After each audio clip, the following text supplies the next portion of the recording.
me tell me your guys lad. How they really know. Me say, yeah.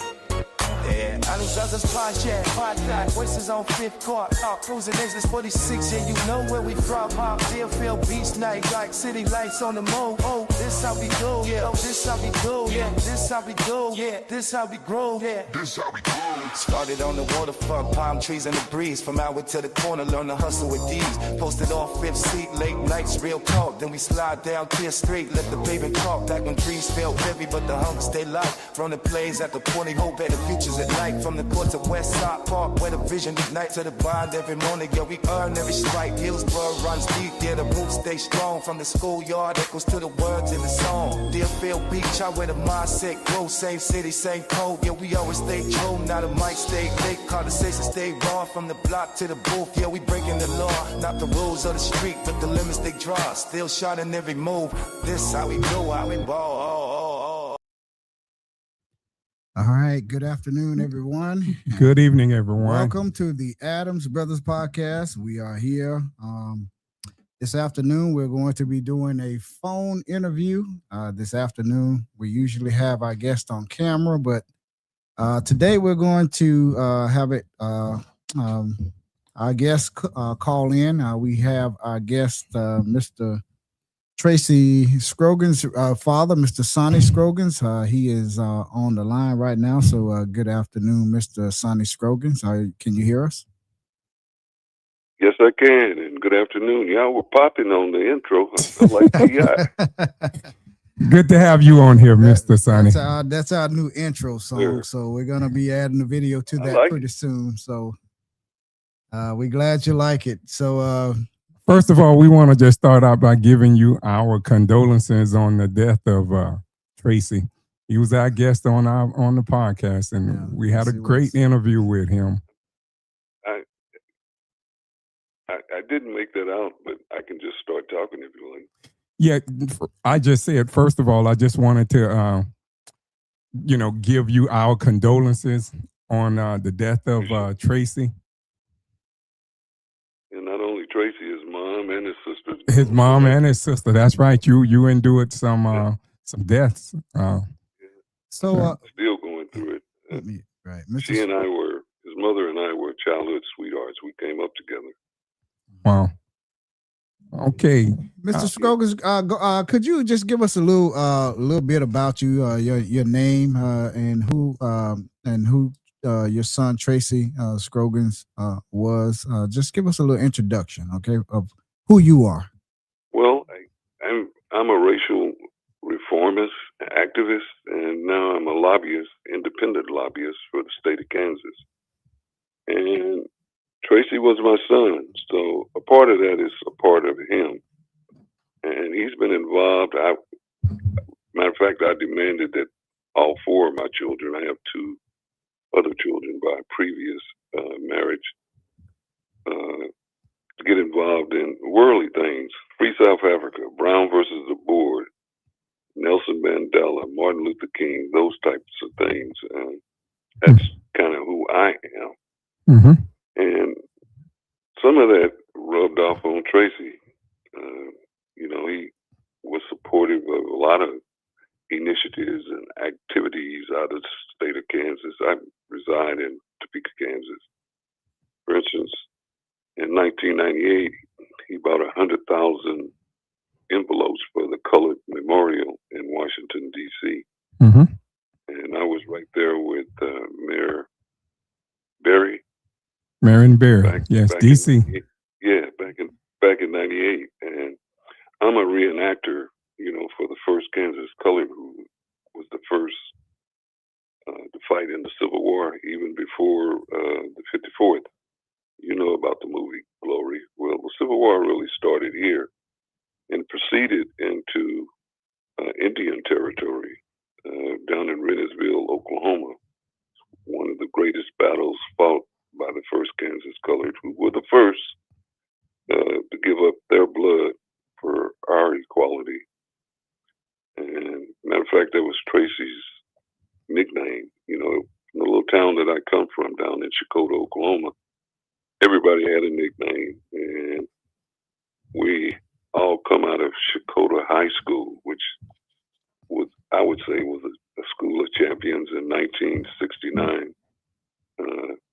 Basketball, we won the state tournament, and then also Kerry Underwood's from there, and the great legend Tracey Scroggins is from there as well.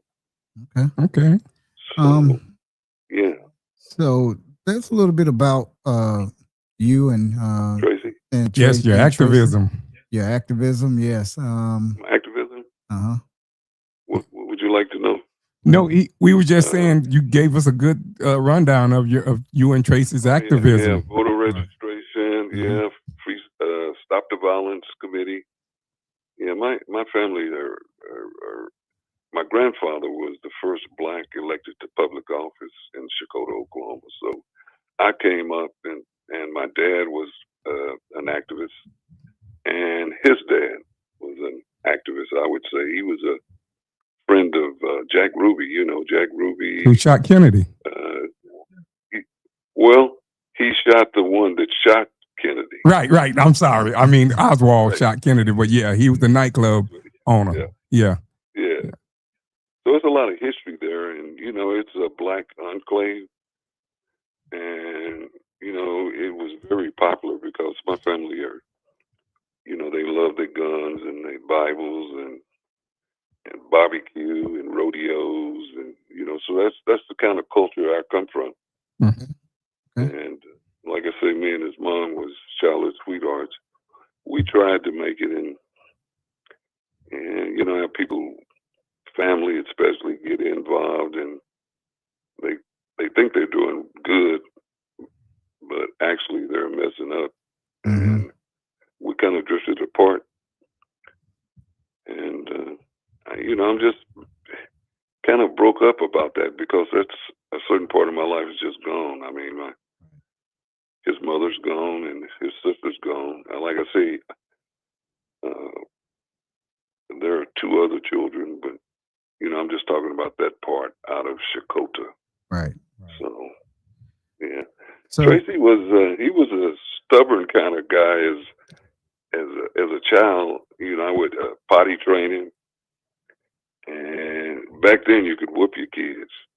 Mm-hmm. Well, Tracy, I tried to whip him. That man, he just took it like a man. I would say I had to stop whipping him. I'm going like I got to stop because I'll hurt this boy. Right. But eventually, I was able to potty train him. Right. And from an early age, I would ask him, others would ask him, boy, what you going to be when you grow up? He said, I'm going to be a professional football player. I'm going like, oh, okay. Well, I used to drill my kids, try to get them to run and exercise and do push-ups, sit-ups, and those types of things. And I actually was pretty fast back then, even though I have multiple sclerosis. You're telling me that. I beat him. Yeah, I beat him at one point. I wish he was here to talk about it. Right. But yeah, matter of fact, what he did talk about is one thing I had him do. He kind of tore down a house by himself. So he was very forthcoming. Mm-hmm. It's just surrounding his death and everything. It's just an enigma.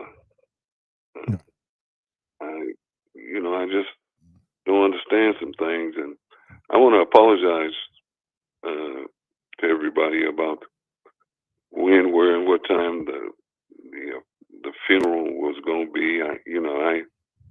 Things start kind of going awry when I wanted to speak to Portia. I asked the baby mama, Monique, I'm going like, can I tell Portia to call me? And she says, okay, I will.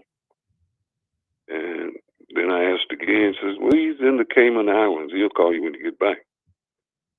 And then I asked again, I'm going like, what about Portia? He says, well, he can't speak to you now because you sound too much like Tracy.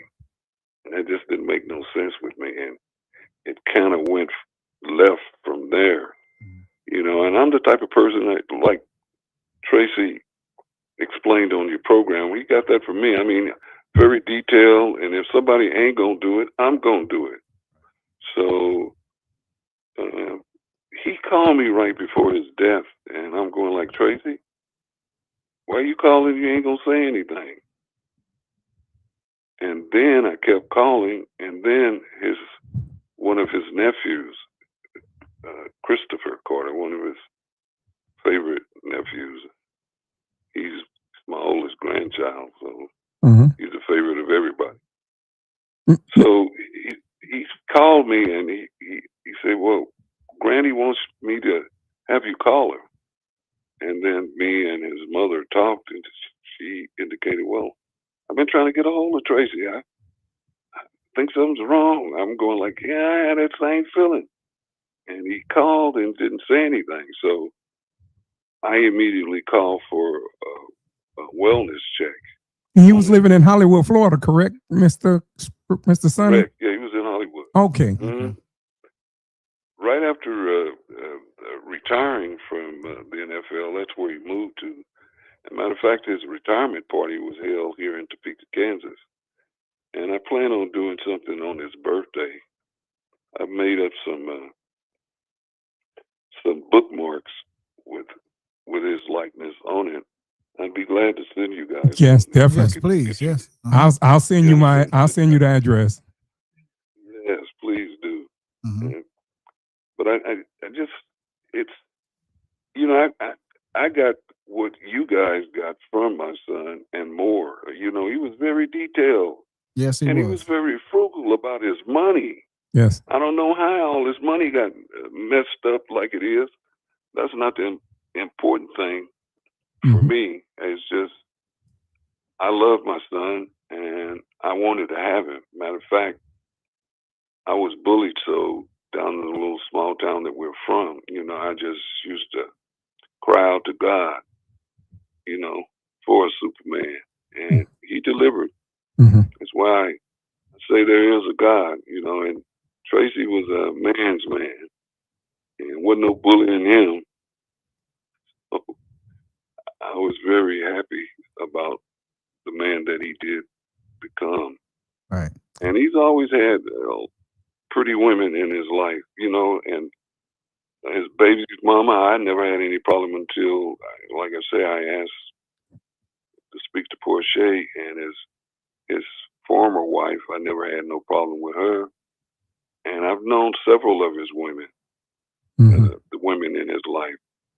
I never had any problem with them. And I met all those guys, DT, Portia, and it was one other that played for the Giants. Y'all know who I'm talking about? He's from Mississippi. I just can't recall his name. Not sure who that is. What position did he play? Yeah, he was a hell of a player. He played for the New York Giants. Wasn't Lawrence? Yeah, LT. Yeah, Lawrence Taylor. Yeah. He lives down here in South Florida himself. Oh, okay. Yeah. He's around somewhere around, I guess, that Davie, Hollywood area. Yeah. So I met him in so in did Detroit. you? I stayed with Tracey for about a month. Okay. So he had a lot of NFL players around him even when he retired, Mr. Scroggins? No, I wouldn't say so.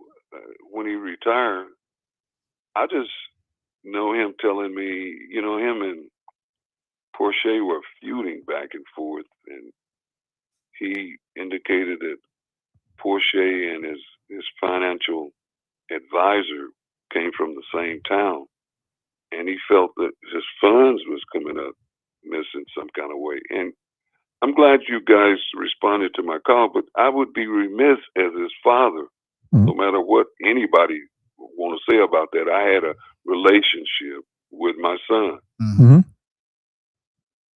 that really the public didn't know about. I mean, I was his go-to man on a lot of decisions that he had in life. He kept us updated a lot on some of the things that he was doing. He sent us emails, which we didn't share with anybody. He would update us and tell us to stay tuned here. We would read the emails and, we would just kind of follow along. We didn't talk to him, but, he did communicate with us via, email. Yes. And he had, he was excited about the possibilities of what was going to come up in the future. He was. So if Tracey, he was very detailed. He was very detailed. He was very detailed. And if the viewers out there, if you're just joining us, we're on the phone with the audio call with the father of Tracey Scroggins. He is his name is Sonny Scroggins. He is the father of Tracey Scroggins, who played his entire 10-year NFL career with the Detroit Lions. So he's joining us here on the podcast. So go ahead, Mr. Scroggins. So like you said, he was very detailed. And who was I keep hearing? I heard you say Porsche. Porsche. Who is Porsche? Porsche. He played with Tracey, or Tracey played with him. Is that Robert Porsche? If I remember right. Porsche. Yeah, I knew also Barry Sanders. Okay. His grandmother lived right in back of my aunt's house when I stayed in Wichita, Kansas. Right. So I knew him as a little bitty boy. Okay. Not a little bitty boy, but I mean, I'm 75, so. Right. Yeah. But you said I remember you saying that you talked to Tracey. He called, but he didn't say anything. Kind of rewind us back to the day. He got the call. That you got the call, and he, I guess was acting a little weird or whatever. He didn't say anything, and you called for a wellness check. No, he didn't say anything. Right, he didn't say anything. And he had a lot to say all the time. Right. But I called for a wellness check, and they discovered his body, and that he had died. Actually, he didn't die on the 6th. That's when they discovered his body. I would say it would be more like the latter part of January. So he had been there for some days. Yeah. Oh, wow. Yeah, because the newspaper was saying, online was saying he died February 9th. I saw one article said that. No, that's wrong. Okay. They found his body on the 6th. Police called right back it was the day after. His mother and I started calling, and I was able to get and have them do the wellness check, and then I had to talk to the apartment that he lived in. You know, it was security and that kind of thing. So, right. Yeah. They found his body, and do they suspect foul play? Well, Tracey expected. He talked about that kind of thing before he died. Yeah. You know, he would say, "Pops, don't be surprised, man, if something comes up." He told me that. I'm going like, he told me that on the phone. I spoke to him in length before we even went on air. Me and him privately, and he was telling me basically the same thing. Like he feared for his life, and I honestly I didn't really think anything of it at that time. You know, and he didn't really go into no details. Yeah. Well, some just don't add up. You know what I say to that, coming from a little small town in Oklahoma. A heap see, but a few know. It's surrounding just the way he died. There's just question marks, and like I say, being his father and wanting to have him, and then finally God blessed me with him.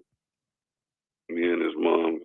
You know, I'd be remiss if I didn't at least speak to you guys. So right. I'm glad you did contact us. Yes, you were calling our. Yeah, well, there's two sides to every story. I mean, and I just want to tell his story as much as I can. Tell us. Absolutely, yeah. And the number that you were calling is the number that we're on right now, and that is the number that we use for our call. You know, our call-in shows. Mm-hmm. So it's really it's just this is my landline.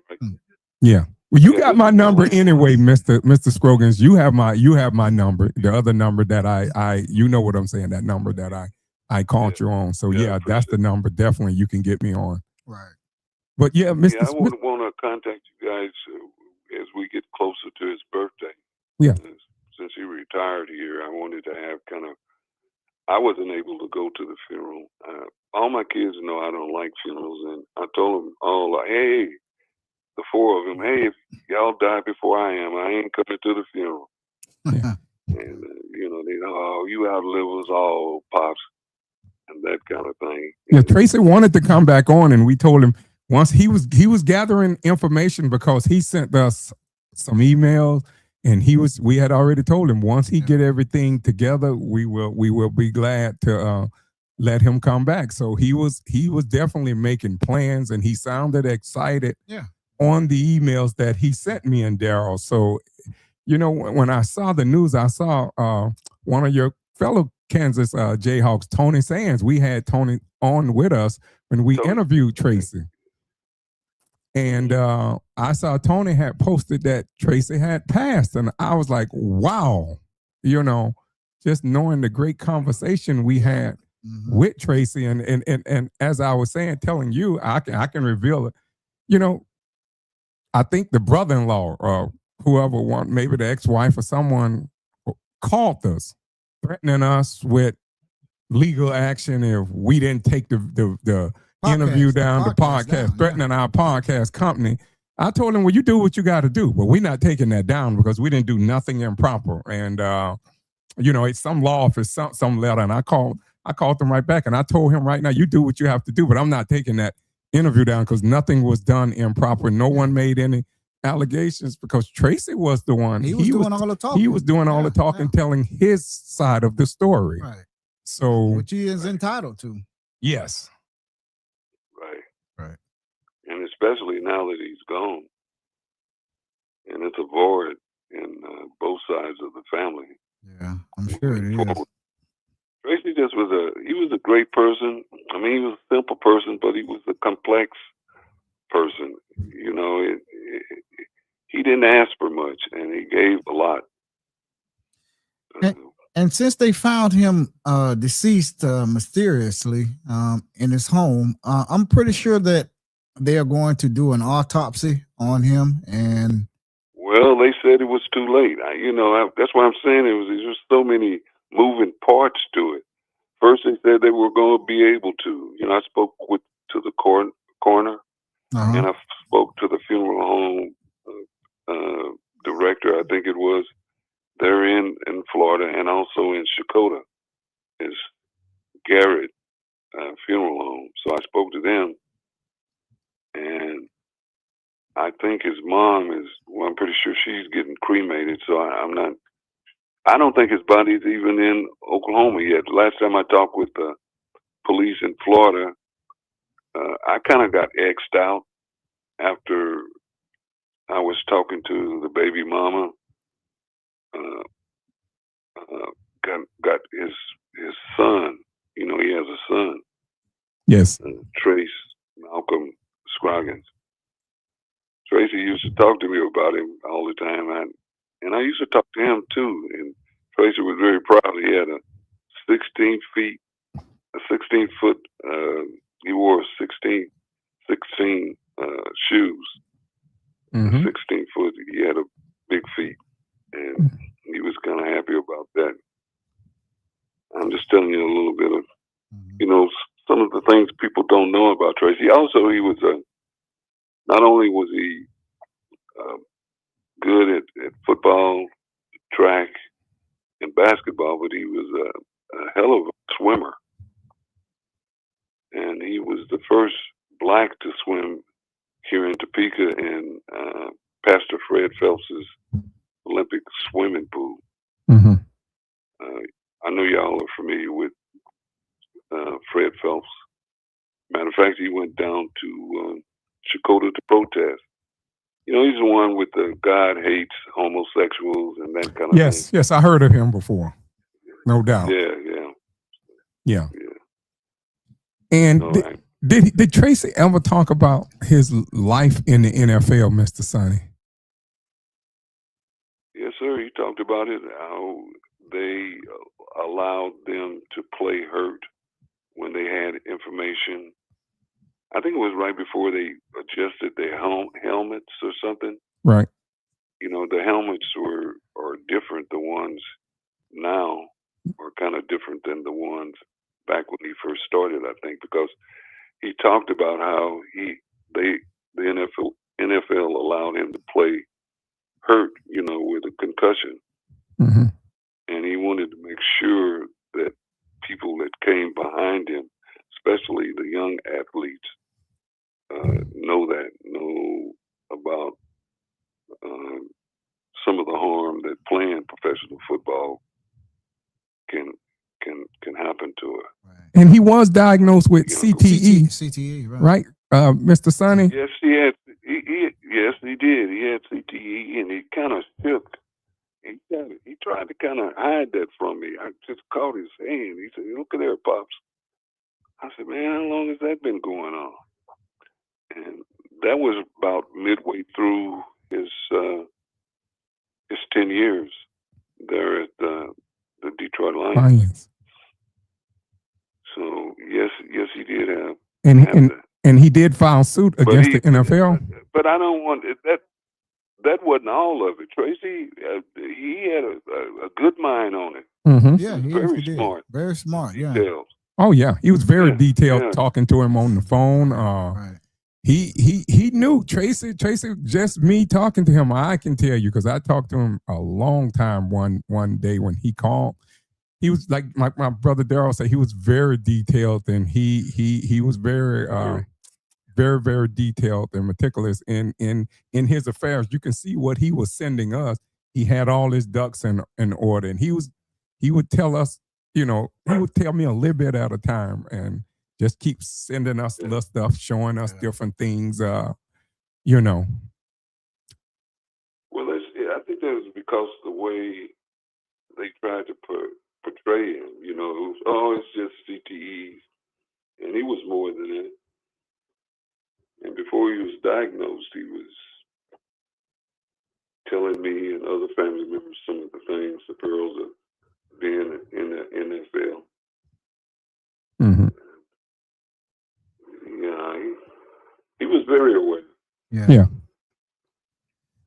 Yeah, it's still you know, seems so unreal that he's no longer here. You know, just reading his emails, you know, and I would always tell my brother, I was like, check our email address because Tracy been sending us some stuff. He sent us a lot of stuff. He just everything that he would just update us on everything. He said, you know, when it breaks through, I want you all to do the story. You know, I want you all to be the first ones to do the story. You know, because you had me on your podcast. You know, so and I have to keep saying this, that he was very very detailed, even in his emails. You know, and you know, to just come along. I mean, just hear that he has passed away, and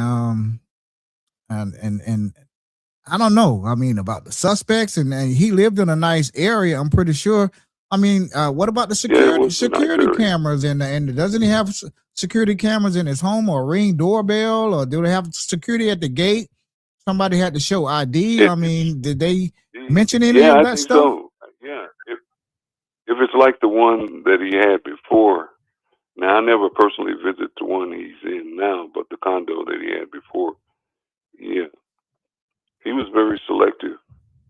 Oh, you could tell he was guarded even that night when he was on talking. I think he sounded like he was in some he was at a cigar lounge, right? He was at a cigar lounge, and you could see how he was very. We could tell he was a very private individual.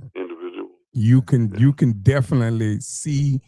And like I say, he talked with me, Darryl, and Tony Sands, and Tony is in the chat. Tony is in the chat right now. Kansas City Jayhawks legend. Hey, hey, Tony.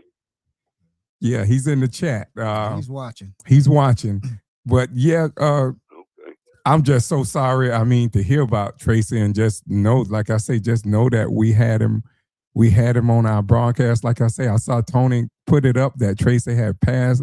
Man, I was like, I was shook. It shook me, just knowing that he had passed away. Yeah. And like I say, when I spoke to him, Mr. Sonny, he said if something happened to me, I'm not gonna call the person name, but he told me talking to me on the phone about you know who I'm talking about, Mr. Sonny. Yeah. But he said that if anything happened to him, that to go look at that person, and I don't know, and I'm not making no accusation. I just know the name that he had told me on the phone, and I just kept that to myself. I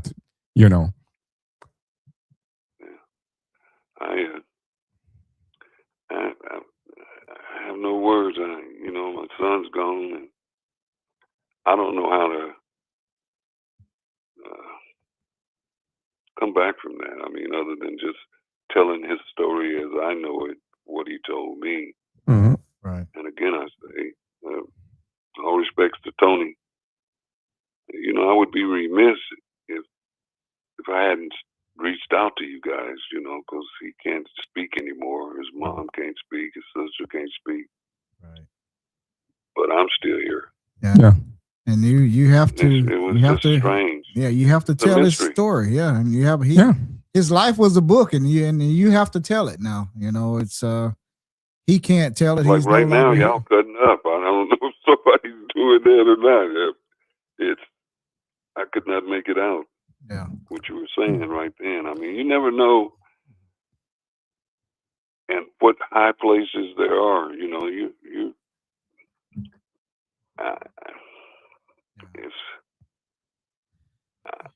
I don't. I'm just like I say, I'm lost for words because that's just what he said. That if something happened to him, and I'm pretty sure that this information has been turned over. Did any you share this information with the detectives? I wouldn't have to. They had his phone, and I just called down there, and his keys. He had some personal information. I talked with the detective, and it was turned over to Reuben Smith, which was a good friend of his. Mm-hmm. Matter of fact, you might want to reach out to Reuben. Reuben Smith. He was one of his cigar smoking buddies. I can provide his telephone number to you. Yes, you can send that to my number. Text it to us. You can text that to me, and I'll reach out to him. We'll reach out to him, and we'll see if we can get him on the podcast, and get a visual. Yeah, I'm sure he would. Right. Yeah, that would be good. Because we knew he was a regular at the cigar lounge down south. Yeah, I talked to him. I was like, Tracey, how many cigars are you gonna smoke? He said he was on his 7th one. Right. And the whole situation just kept him smoking and staying up and trying to figure out stuff, and he should still be here with us. Yes, he should. It consumed him. Yeah, it did consume him. It consumed him. Just listening to him talk, even, I mean, you got our interview. You can go back and look at it, and he was consumed with what according to allegedly what he told us on our podcast that day, what was allegedly done to him. Yeah. And he told us about how the FBI and other people was looking into different people. But I know what he told me. I know he told me that, that he feared for his life. I didn't think nothing about it when he told me that, because I was like, this dude here is big, man. He definitely can handle himself. He's a big guy. Still a big guy. Yeah. Yeah. He and like I say, when he told me, I heard him. I heard what he was saying. And it wasn't that I didn't believe him. I was like straight up like, oh, he can handle it. No one, big as he is, no one gonna come and fool with him. They would have to catch him off guard if they did catch him. He was very guarded. Yeah.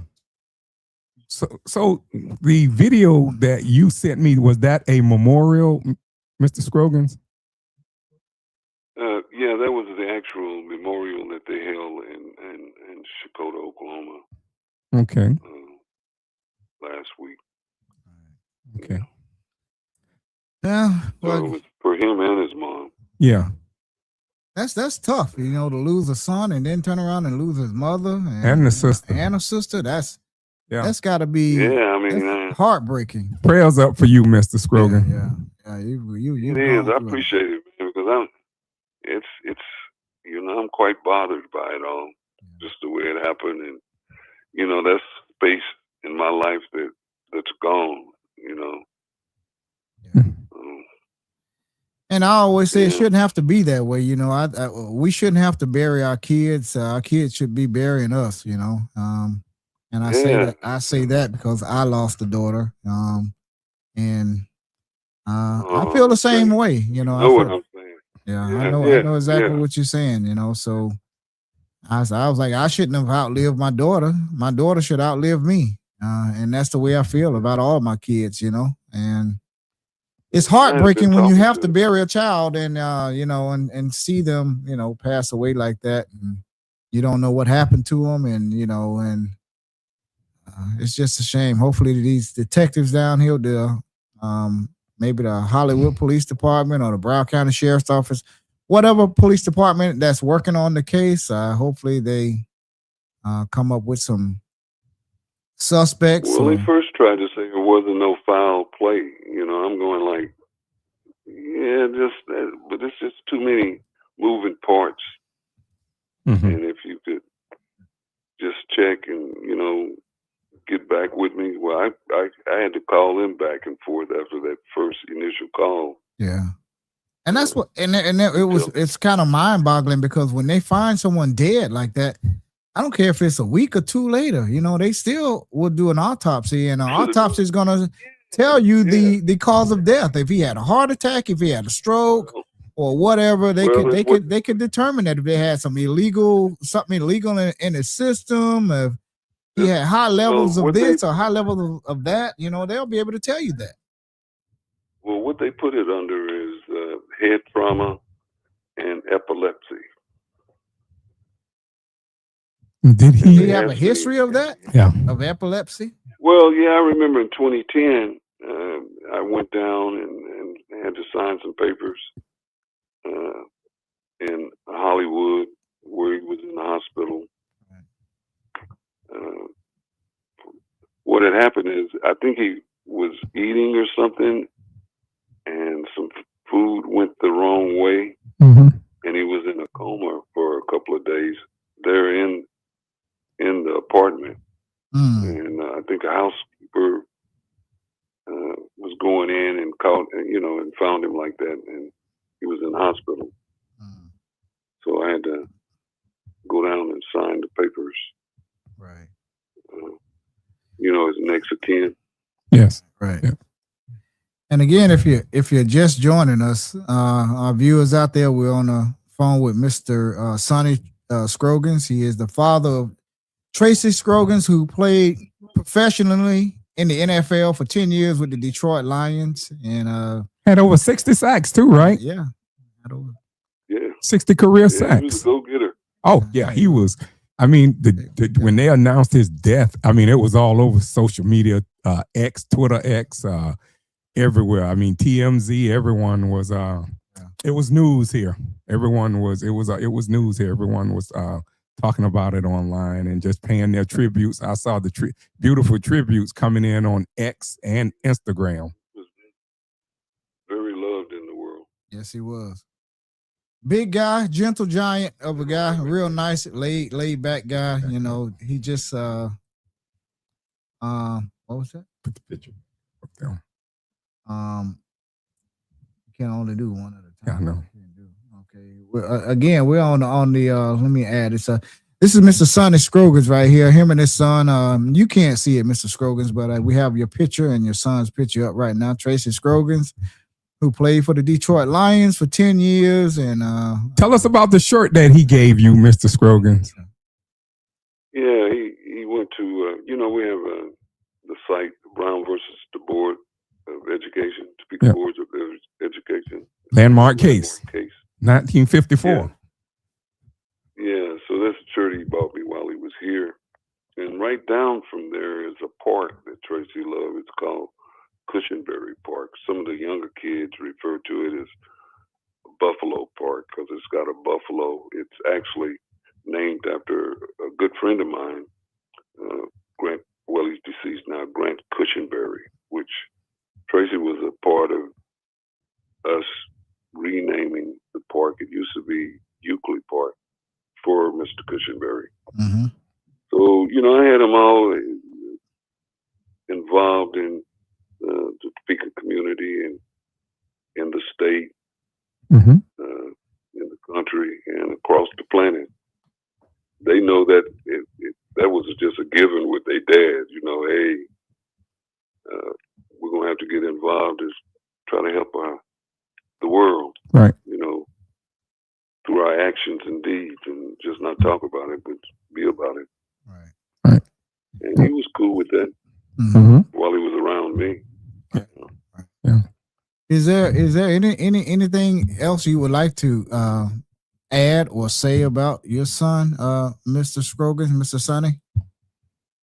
Yeah, well, we've got some bookmarkers made up with his likeness that were given away, and September the 11th is his birthday, and we're going to do something here in Topeka. Like I say, his retirement party was held here, so Mm-hmm. and he's got a bunch of family in Kansas City that want to do something that we're able to go Mm-hmm. down to Shakota. And Mr. Sonny. on September the 11th. Yeah, actually, it's going to be September the 12th because that's a Saturday. September the 12th. His birthday is September the 11th. Yes, sir. I'm sorry. Now, how about my birthday is September 10th? How about that? Yeah, mine one day ahead of Tracey's. Yeah, I think it's just destiny. He was meant to call you. Yeah. You and Yeah. your brother. Yeah, I think so. Yeah, he reached out through us through Elgin Jones. He had been talking to Elgin. Elgin was a local reporter here, and he knew Elgin, and Elgin always had told us, I got someone I want y'all to meet. And I wish we could have met in person. Unfortunately, we wasn't able to meet in person at that time, but Elgin turned him on to us, and I'm just glad that I got a chance to speak to him, and me, Tony Sands, and Daryl got a chance to interview him on our podcast, and it was those my memories of him sitting in that cigar bar that night, and he had the camera tilted. And, yeah. His connection wasn't it wasn't that good, but we stayed with it the whole time. Yes. So. Yeah. But we enjoyed the interview. He shared a lot of information, and he lost a lot of money. He said that he lost a lot of money, and a whole bunch. He was very detailed, and he was frugal with his money. So I just don't understand. And that's his money or his son's money, or you know what I'm saying. It's not about money, but it's just how it came about. And he had been talking for so long about what was happening to him. Mm-hmm. And then to die like that. Yeah. Well, I hope they can provide you and your family with some answers. I hope the police can provide you with answers. I prayers up for your family, and I know you have my number, Mr. Sonny. So anytime in the future, if you get anything, please keep me updated on it. If I don't answer, just leave a message and I'll call you back. Soon as I get the message, I'll call you back. Yes, sir. Guys, and I can tell in y'all, I can't hear Tony, but I know he's watching. Yeah, he's watching. Kansas City Jayhawks legend. Yeah, he's online. Yeah, well, I had forgotten that. Yeah, he's in the ring of honor there. Yeah. Well, we've been talking to Mr. Sonny Scroggins. He is the father of the late Tracey Scroggins, who was on our podcast last year. And we enjoyed this conversation with you. We look forward to reaching out and hopefully hearing from Mr. Ruben, yes, his buddy, and hopefully we could get him on here and get some insight on his final days and see what was going on in Tracey's life, and hopefully we could, some of these answers will assist in the investigation here. But again, my prayers go out to you, Mr. Sonny. My heart go out to you and your family. Absolutely. On the death of Tracey's mom, your wife, your daughter, Tracey. That is that's something terrible. I don't even want to begin to think about it, but I also just wanted to say, when Daryl was talking earlier about losing kids, it was 7 of us. My mom and dad has buried 4 of their kids already, and it's just 3 of us left. So my mom so far seems to be outliving all of her kids so far, which is tragic. 3 of us. Yeah. So through my branches, 3 of us. Yeah. Right. 3 left. Yeah. And he has a sister that lives in Houston, and his baby brother through me lives here in Kansas. So yeah. I always encourage them to love up on each other. You just never know. Never know. Yeah. Yeah. You might see that person again. I mean. Oh yeah. So it's been a pleasure having you, Mr. Sonny. Absolutely. Yeah, it's been a pleasure having you, Mr. Sonny. I appreciate y'all. I really do. Thank you so much. Yeah. And I'll get Ruben Smith's telephone number to you. Yes, send it to me. Send it to us, and you have our contact information. Anytime you want to call us and update us, you are more than welcome to, sir. And we wish you the best in the future, and sending our prayers to you and your family as well, the entire Scroggins family. Yes. All right, thank you so much. All right, thank you, and you have a blessed evening, Mr. Sonny Scroggins. Thank you. Thank you. Bye-bye.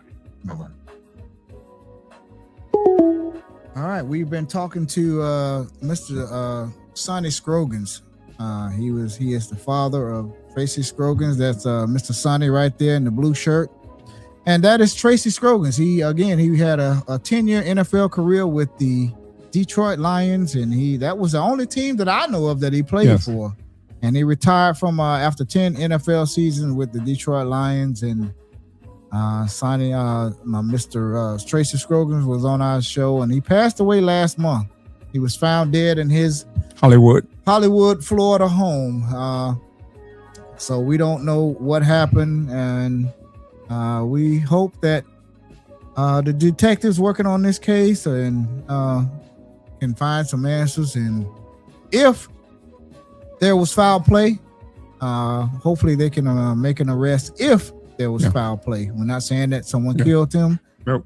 But he did fear for his life, because he did tell me that in my phone conversation that I had with him 5-6 months ago. He did tell me. He said if something happened to me, he gave me a name. So if there's anybody, a detective, want to come, you're welcome to come. I know the name that he gave me. Yeah, maybe they'll reach out to us. I wrote it down. Yeah.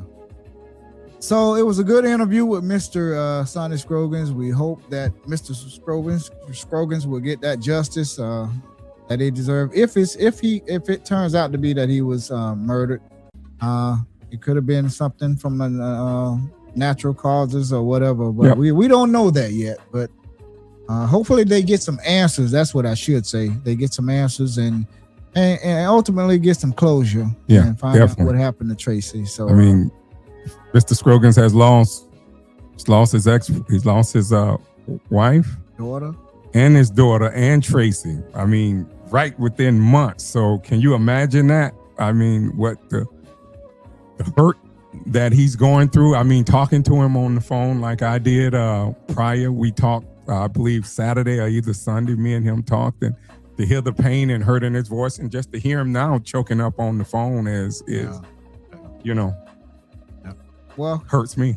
He can go back and watch this on YouTube and on Facebook. He can hear the whole interview. So I'm pretty sure that the police will probably be watching this and taking some notes or whatever. But you're welcome to call me. You're welcome to call us. So Thank you all for watching. We're going to come back here in about a few minutes, in less than 5 minutes. You all stay tuned with us. We're going to come back with the Pop-Up Podcast where we talk about anything and everything here on the podcast. So thank you all for watching. We'll be right back. We'll be right back. Stay with us. We're coming back. We're going to talk about a lot of issues. Thank you.